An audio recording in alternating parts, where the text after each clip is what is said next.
Let's go to our first panel discussion then. This is what I'm really looking forward to. That is the AI Revolution Forum.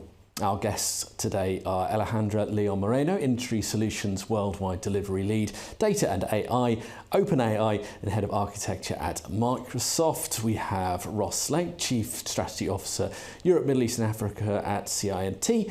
And also joining us, we have Alex Boere, AI and Automation Partner at Infosys Consulting. Hello, welcome to all of you. Thank you very much for joining us today. Hi. Hello, great to be here. Great to see you all, and there is a lot for us to dig into here, so without much further ado, let's get stuck into this, and do make sure you send your questions through on the app as well. I'll start with what is always the elephant in the room, I suppose, when it comes to AI, and that when it comes to ethical concerns. And I'll open this up to all of you. For you, what do you see as the main ethical concerns when it comes to AI, and how can we make sure they're developed and deployed in a way that aligns with our values? And I'll start with Alec, please. Yeah, I mean, I think there are a number of different things you need to be thinking about when we're considering ethical concerns. I mean, obviously bias and fairness in terms of what the models are creating. I think there is also, I've been working in this space solidly 100% for the last 7 years, and really the explainability part is also that transparency in terms of it's not a black box, especially with GPT. Then we think about privacy, because people put data in the cloud. Now they want to go and put it into another model. So how do we then manage that element with regard to data? I guess the other aspect is really a lot of people are talking about, and even had their colleagues, son talking about this, being depressed about, I'm not going to have a job in the future. So there's the whole consideration with regard to job displacement. And I guess latterly, with regard to that AI statement that was released recently, is really around the security and illicit use of AI. How are organisations, how governments managing this? So it's we're reducing the risk with regard to what AI can pose countries, businesses, people. Alejandra?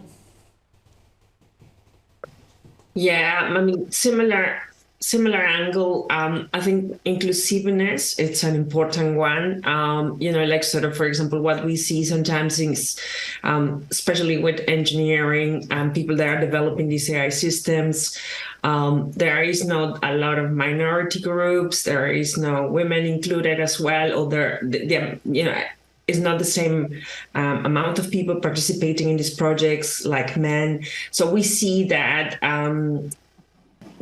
we have several ways at Microsoft that we are trying to decrease that. So we are trying to include everyone, that they are part of the solution.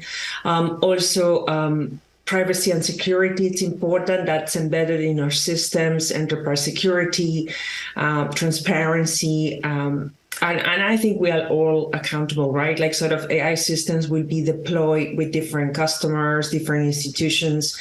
Microsoft is accountable, but also customers are accountable, and so on. So it's everyone coming together and taking responsibility. Mm-hmm. And Ross, I'll come to you last on this one. Thank you. Yeah, so I totally agree. I mean, there's a list longer than your arm of ethical concerns that we need to think about. Focused on our individual businesses, on our sectors, and then moving further out into societal impacts, and then really into humanity impacts, really, because we're dealing here with systems which we don't quite understand in any way how they are getting to solutions and to results. And that becomes a big issue with regards to data transparency and accountability, and provides it quite difficult to begin to start to think about how we regulate those systems, and they come down to it. But on a humanity scale, you're starting to think about what happens when we lose control and autonomy to systems that we don't quite understand. That raises quite a fundamental ethical set of issues, and how we deal with that as we go and scaffold around that with regards to governance and regulation.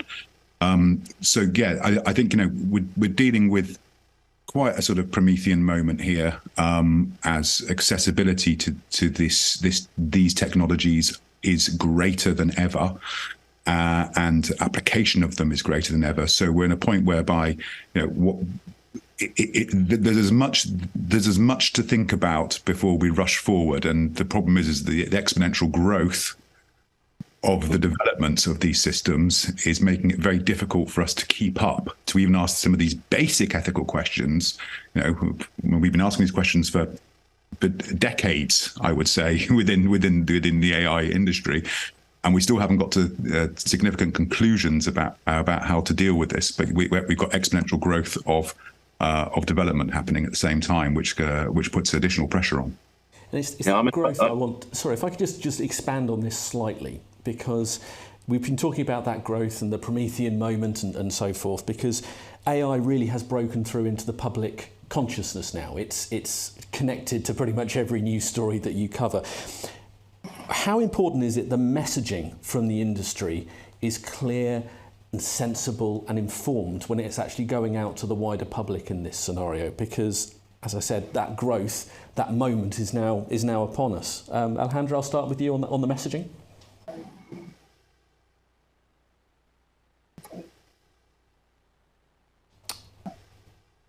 I'm not sure if Alejandra can hear me. I'll start with you on this one, Alex, then, please, on the message. Yeah, no problem. No, sure. I mean, I think a lot of this is around actually, I guess, awareness of really what AI is. There is going to be a lot of people, I mean, large language models are really taking AI to the mainstream. You know, ChatGPT, people using this in classes, teachers finding out students. I think, you know, really there are some steps in the EU they're talking about from a regulation perspective. You know, this is risk-based, you know, making sure we've got standards in terms of transparency and compliance. But a lot of this is really going to come down to, you know, how people are seeing this playing out in the various different aspects in terms of their days. I think, you know, there needs to be you can't hold it back. It's going to happen. You know, society will be, you know, in the same way when things changed, when people started to get access to services like Google with search. You know, so there's, you know, the expanse of all that information, not in books anymore, but accessible via the internet. It's another dawn in terms of actually where we you know, cyber technology can actually change the ways that we work, but then there'll be other gaps in terms of where it's creating new opportunities, as well as also allowing economies to grow. But you know, I think there's a regulation perspective, but there's also certainly this thing where actually people, and I know OpenAI was started really in terms of looking at the ethics of being responsible, but I think really. That awareness is what is going to be the challenge over the coming months and years with regard to actually how is it playing out, what type of use cases are people starting to adopt. I mean, I've been working in this space for a long time, and there's been a lot of talk about AI, not a lot of doing in some regards. Obviously, there's pockets of this, but you know, it could really transform organizations and businesses if you really get this front to back in terms of your business. But really, there are lots of challenges in the way of doing that. But I think really just making sure people are fully aware of really what how we're deploying it, how we're kind of, you know, explaining what it's doing, and really those privacy concerns is paramount. So it's a lot about awareness, I would say. Yeah, I think to pick up on that, I think that, you know, so in terms of messaging from the industry, I think, you know, there's two things. Number one is I'm a little bit bored of seeing, you know, Terminator style pictures accompanying every single article saying AI is going to kill us in 2 years. I think was the one in the Times a couple of days ago. I mean, there is, but in a way that does a very interesting job, which is it raises the agenda from being a technology like social media, which has major effects on societal and behavioral issues, and yet is not considered to be, it's almost considered to be benign when it first came out. Whereas, you know, with AI, we see this now as a threat, and it depends entirely on how we want to counter that. In the same way as climate change, you know, is a major threat, but it's taken a long time for this to become a reality. It's only when we see, you know, New York and the whole of the East Coast completely, covered by the smog of forest fires that we start to pay attention to this. It's very difficult to do that same thing within AI, apart from having, you know, killer robots and sci-fi films on that basis. But as always, sci-fi gives you the opportunity to be able to go and explore futures that are not based in today's reality, and think about a sort of stream of consciousness to be able to get to a point whereby you can imagine a different world. And so they're very good for that. So I think what we've got to realize is that it has a major impact, and because it's now raised up in awareness, when we start to use AI embedded into applications, embedded into things like, into Photoshop, or embedded into the Office suite, or into the base, we're going to be using AI, and we're going to have to start thinking about the fact that we actually are using AI in this basis for positive, empowering, productivity enhancing ways. At the same time, we've got this, we need everyone to be aware, humanity, regulators, everyone to be aware of the fact that this exponential growth leads us into areas where we don't know how generative AI is working today, and why it's coming back with what it's coming back with. And that's likely to increase is if we put more and more and more computing power and training data and everything behind it. It's likely to make, who knows when a leap will happen. We don't know when that leap will happen, but we need to be aware of when that leap happens, or before that leap happens, that we've got the right guide rails of how we deal with this, in the same way as we've done with nuclear and chemical weapons, right? There is an existential threat here that we have to be aware of, and we have to take as not just a country or a business perspective, on a whole or society perspective, but just in a whole human perspective as to how we deal with the potential inevitabilities, which are many branched in terms of where the future will lead us to. Now, I'm not sure if we've got Alejandra back. I'm not sure. Yeah, I just lost you for a second, but yeah, back. Fantastic. Yeah. So if I start you on the messaging there as well, your thoughts on how important it is we actually get the messaging right, because it's now really entered the public consciousness. Yeah, I think it's extremely important, and I echo the comments that have been done. It's very important to integrate AI by design. In Microsoft, for example, everything that is created follows certain principles like fairness, reliability, safety, privacy and security, inclusiveness, transparency, and accountability. But obviously all these AI systems feed from customers' data. So it's important that that data also has certain compliance. We need to think in frameworks, how we are going to deal with this. So the responsibilities from everyone. We are seeing AI embedded in all our systems. So we have OpenAI at Microsoft, but we are also embedding OpenAI into our different products. So all the Microsoft suite of products, we are releasing that with Copilot. So we see the same with other companies as well, that they are doing that.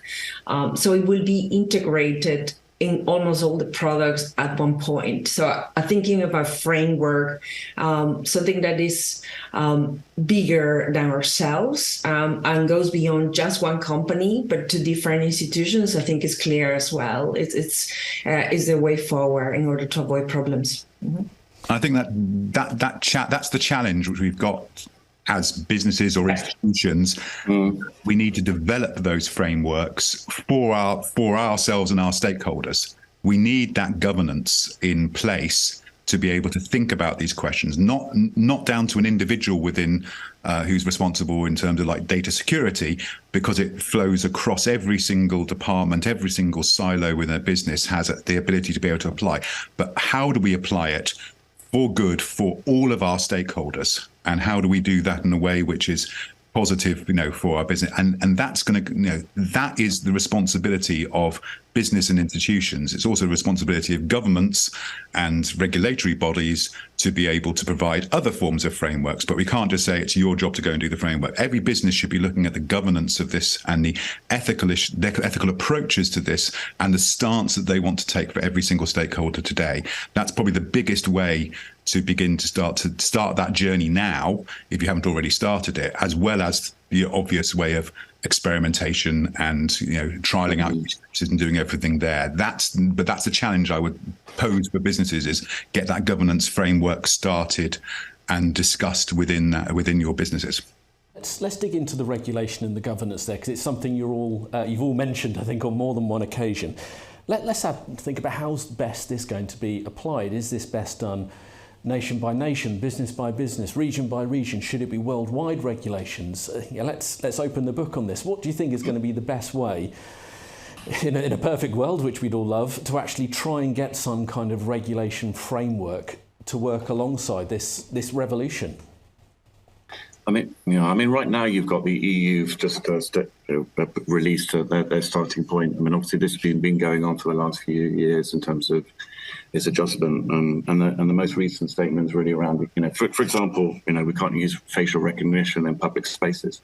But I think really this is multifaceted.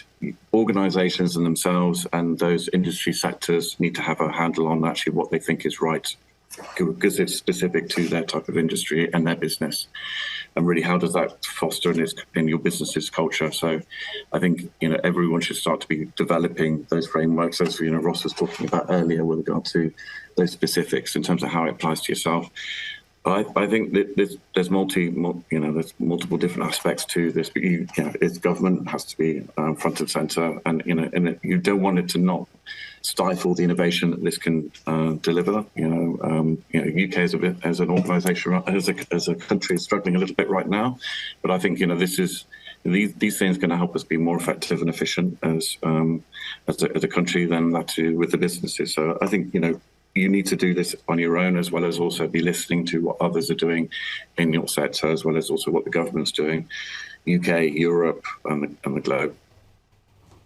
I think from my perspective that it needs global agreement on definitions, on sort of proliferation, on the ability to be able to do it, and in the same way that we have done in so many ways through UN mandates and aspects of that. We need some. There is no point us doing everything brilliantly in the EU with regards to providing safe regulation, and then another state doing something completely different, because we're a global.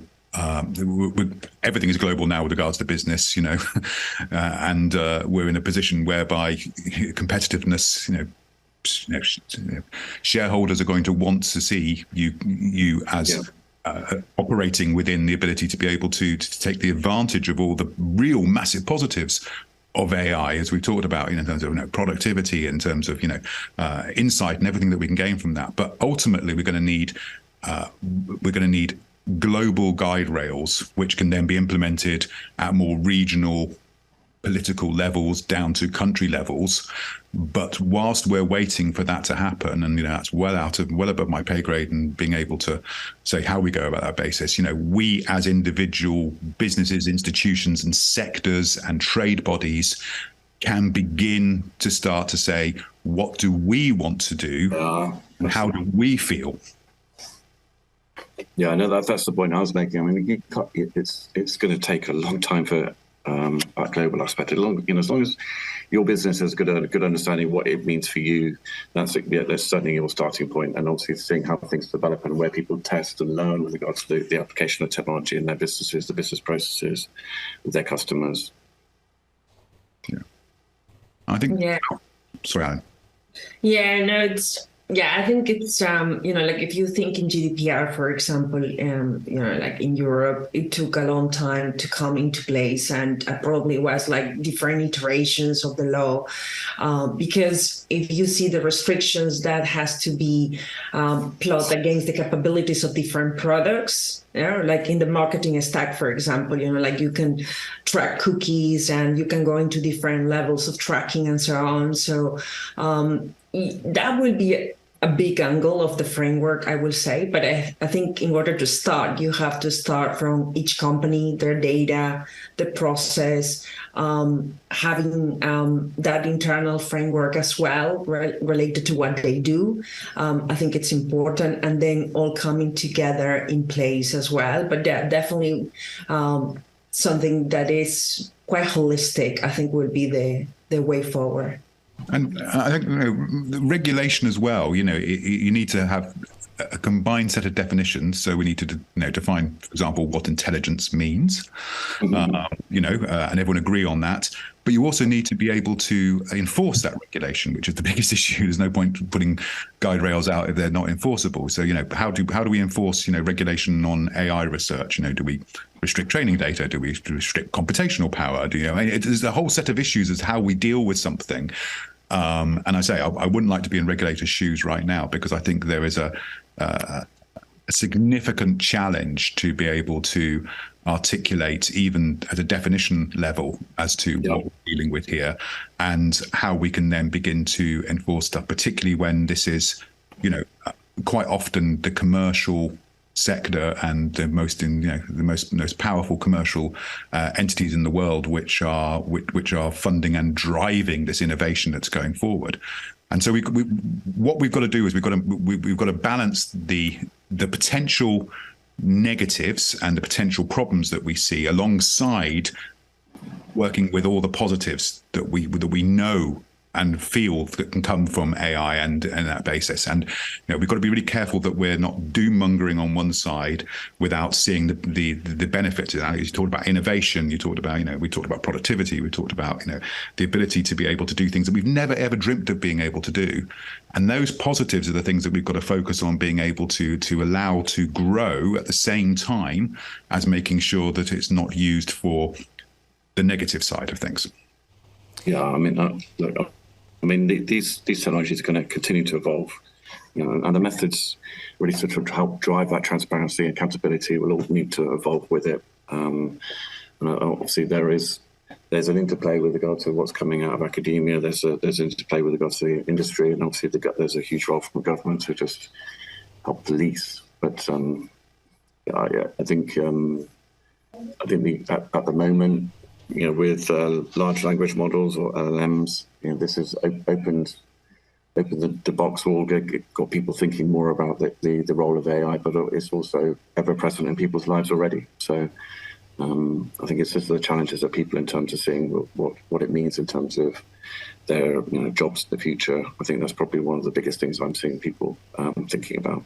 Well, Alec, that's exactly where I wanted to go next. So thank you for setting that one up for me. Mm-hmm. Because one key question, we've talked about, I think Ross, you said earlier about the doom story that comes out in certain sections of the media about, it's robots taking over the world and all that kind of thing if they've got a page to fill. The other one is about, they're going to come and take all of our jobs. How do we get the balance right between using the benefits and the incredibly exciting benefits of AI without there being too much job displacement, or it may be going too fast too soon? How do we get that balance right? What are all your thoughts on that? I think you hit the nail on the head, going too fast too soon. That's the main problem. Every single revolution that we have undertaken as a human race has seen job displacement. So there's going to be job displacement, undoubtedly. The question is, can we generate new jobs quick enough to be able to take the effect of the speed of what that displacement could potentially be? And the first thing I'd say is it's down to businesses to work out for all their stakeholders what they want their policy to be. Do they want their policy to be about increasing productivity, increasing growth? Or do they want their position to be of cutting in order to be able to give short-term financial benefit to shareholders, right? That's what we're talking about. It's a decision at the business level when it comes down to it. Now, I was sitting with my creative director the other day and looking at generative fill, and he was talking about the fact that photographers could well be out of a job very, very quickly with regards to the work which has been done with AI and generative fill on Photoshop and the likes. There are going to be impacts across everything. The question is, how quickly is that going to happen, and how quickly are we prepared to let it happen at a business and a societal level?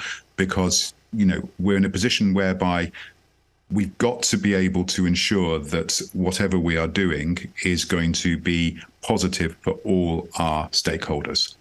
And in doing so, that means how can we help them do their jobs better and give them the ability to be able to go and spend more time doing things which are probably more enjoyable? Because right today, AI is pretty much about taking meniality out of jobs and automating things that people don't enjoy doing. So how can we do things which are more exciting, more positive, more opportunities for innovation? That at an individual business level is a decision that everyone has to make or an institution has to make. But also we've got to be careful about the basis that just because we can doesn't mean that we should. And so in doing so, we need to self-regulate the ability to ensure that all the new opportunities and the new positivity and the new ways of doing growth and innovation are seen as a positive thing, not just as a cost-saving, short-term, quarter finance hitting based objective, which is where, I personally see one of the biggest existential threats of AI is AI activist investors coming on saying you should be using AI more and more in order to be able to cut from the business. That will be one of the biggest problems of forcing companies to do things that they don't really want to be able to do to meet activist shareholder requirements. But I don't. Alec, what do you think? I mean, I think there's other aspects to consider. Certainly with regard to what the role of the government is, educational institutions. I mean, from an education, with the dawn of Gen AI, it's not just appeared. It's been around for a while, but I think it actually reinforces the point with regard to lifelong learning. It's been more important than ever. To providing allowing people to gain these new skills, but actually how do they adopt these in terms of their workplace? But that's certainly on a business front. What does this look like in terms of job redesign? How do we kind of change the way that we kind of do these things? And making sure, I guess from the government side is really, I mean, if we've got less people working because of AI, then where's the tax dollars coming from? What things they should be regulating? How do they create, especially on the tax and those social safety nets for people in terms of what these look like? But it's also going to create new jobs. I think it's going to create new ways we do things in the same way that when we had the pandemic, right? we created new ways to go and work, and there's more hybrid working now, not everybody going into the office, and obviously that creates its own challenges. But these things will not just come at us overnight. They'll be gradual, and you start to see. We're certainly seeing we're creating new job roles in terms of what we need in terms of to support our clients with regards to the business based on what's happening. I think more of that will happen. Yeah, I mean, I'm just looking from the other angle as well. I think jobs will evolve. Like sort of how you learn things will evolve as well. If I reflect, I studied computer science, and at that time I need to program everything. It was nothing like a pilot that I can just use and start to pull different pieces of code, and then I can add on top of that. I have to do the boring stuff, which was quite repetitive, and then start to create my own stuff that gave me some joy. So I think if we see in that way, I think all the jobs will evolve. There is some things that will be automated and new things will appear. So I think it's also thinking that way, how you can evolve and change, and what parts of your job are really things that don't require critical thinking. I think critical thinking is going to become very important in the future. I think of it, you've got autopilot. Technology is doing something where the human's out of the loop, but I think there's more and more of a focus in terms of co-pilot. You've got you're doing your job role, you've got an AI twin that's sitting next to you, helping you be more efficient and effective in terms of what you do. You can then be focusing on the creative tasks. Yes, Gen AI is going to help with regard to knowledge democratization, the knowledge workers, the content creators, those types of people, in terms of actually, because it's flipping that on the head to some degree in terms of more linear processes. But I think it's businesses need to grow. That's their target. How do you drive that growth? Technology is one angle. People, cutting costs with regard to putting people offshore is a big part of what we do as an organisation. These things are going to happen, and it's more of a case of how do we go through those steps to adjust with the times in terms of what this technology really can bring to organisations and the economy. We are starting to run out of time, so I just want to get in one question from our audience that has come in. This is from Safin, and this is again another big talking point when it comes to AI and the revolution, and that is its use within education. What are your thoughts on the balance between using AI and embracing AI in the education space, with the ethical boundaries of people popping an essay title into AI and getting a piece of work done for them, which I know my son has tried to do on several occasions already. One, I was impressed he knew what AI was. I was less impressed the fact he tried to do it. But how do you see that balance there? I've been working with the largest university in Europe for the last few years, and they're distance learning, but we've been working with them on this technology, and I think there's different aspects in terms of where this technology can bring itself. It can help with that personalized learning, helping better understand what is the right thing for that particular learner to learn, and also adjust that. Obviously that the consideration with regard to lifelong learning. I think we also use that technology to help people write better essays, but I think it's a bit like when Google came out, when it was like, well, look, it's now more around the critical thinking. So it's a different way in terms of how people need to think. And this is what we talked about earlier, wasn't it, Ross? But I think, higher ed, further education need to sort of embrace this. And there are tools to counteract what people are doing, and certainly that's going to be happening. But is it really important to be able to write an essay? Now, there's some big fundamental questions in academia with regard to how are you assimilating information, how are you better on making the right decisions on what you've been able to use these tools to do. I think it's going to be difficult, certainly in some areas of specialisms where you need to go through start at the base and come through to the top with regard to actually learning and understanding what's going on, as opposed to right now where you could probably go straight to the end game, not understanding why. I think that's a great answer. I think my view is that we talked a lot about in 15 years ago, decade ago, about industries that were being fundamentally changed by digital technologies, and I think that education is still to be fundamentally changed by digital technologies, and AI is going to be something that will force it to begin to wrap around the current needs and future needs of students of any age, never mind about the fact that it's not it's a system that has been centuries old in terms of how it is done. I'm not saying it's not been innovative in how it's approaching things, but those things such as lifelong learning, the principle of exams and regurgitation versus critical thinking, those are questions which the system is going to have to ask itself, and the institution is going to have to ask themselves as to how they operate. And I think that we'll see some great steps forward, again, embracing and empowering the technology rather than fighting against it. Because there's one thing that we know from digital per se is you can't fight against the technology. You've got to work with it and use it to your advantage, and the advantage of every single stakeholder. And that's where I think that we'll see some great innovation coming forward with that. Alejandra, I'll give you the final word on this. Yeah, there is going to be disruption in different industries, and I think education will be one of them as well, as we see. So it's going to be an evolution of, what it can be automated, a rethink of, how you achieve that critical thinking as well. I think it's early stages to know all the answers around this, but what we discussed before, having that framework, thinking that different angles, coming from different perspectives, will bring that clarity into what is next. And we have seen disruption of many industries. I think in education has been one of the industries that has been disrupted the least, I will say.